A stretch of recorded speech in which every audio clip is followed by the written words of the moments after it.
ऐसे क्यों कर रहे हो? क्या बिगड़ा है? अरे तूने तो सब कुछ बिगाड़ के रखा हुआ है। तुझे पता है कि तेरा सब काम मुझे करना पड़ता है। मैं अपने ऊपर तो ना तो ध्यान दे पाती हूँ, ना ही अपने लिए कुछ कर पाती हूँ। तेरा वो भाई मुझे शादी करके तो ले आया इस घर में, वो अपने लिए लेकर के आया है या फिर तेरे लिए? मैं तेरी नौकरानी बनके घूमती रहूं यहाँ पे? तू एक बात बता, तू अपना काम खुद नहीं कर सकती है तो तेरा काम भी मुझे ही करना पड़ता है? बता ना। और तेरा भाई क्या बोलता है कि मेरी छोटी बहन है, उसे पढ़ाई लिखाई करने दो, वो पढ़ लिख कर कुछ बन जाएगी।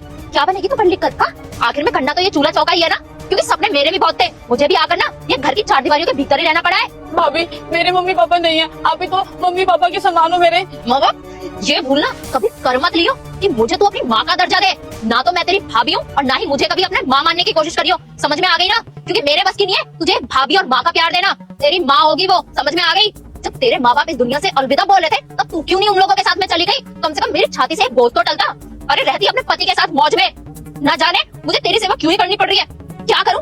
अपने पति को भी तो जवाब देना होता है ना कि हाँ मैं नंद की सेवा बहुत अच्छे से कर रही हूँ। भाभी आप मेरे साथ कर रहे हो, चलो ठीक है। ये सोचो अगर मेरे भैया को पता चलेगा कि आप मेरे साथ ये सब कर रहे हो तो उनको कितना बुरा लगेगा। उनके बारे में आपने कभी सोचा है? और आपको तो इतना पता है ना कि भैया मेरे से कितना प्यार करते हैं, और ये सब चीज देखेंगे तो मेरे भैया जीते जी मर जाएंगे। भाभी तू अपने भाई की चिंता मत कर, तेरे भाई को संभालना तो मेरा काम है। तू सिर्फ अपनी चिंता कर।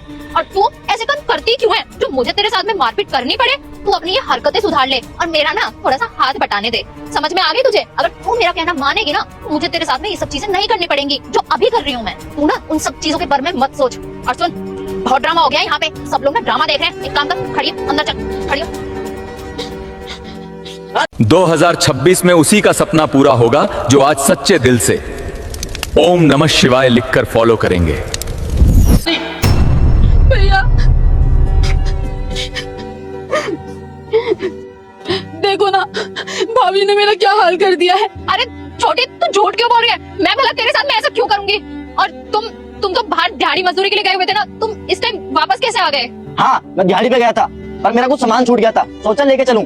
पर मैंने यहाँ पे क्या देखा कि तुम मेरी बहन को मार रही हो, पीट रही हो। मैंने तुमसे इसलिए शादी करी थी क्या कि तुम मेरी बहन को मारोगी? अरे थोड़ी तो शर्म कर ली थी या पूरी शर्म बेच खाई तुमने? नहीं देखो, जैसा तुम समझ रहे हो ना ऐसा कुछ भी नहीं है। मैंने ऐसा कुछ नहीं किया इसके साथ में, और मुझे नहीं पता भला छोटी तुमसे ये सब क्यों बोल रही है और इतना झूठ क्यों बोले जा रही है वो।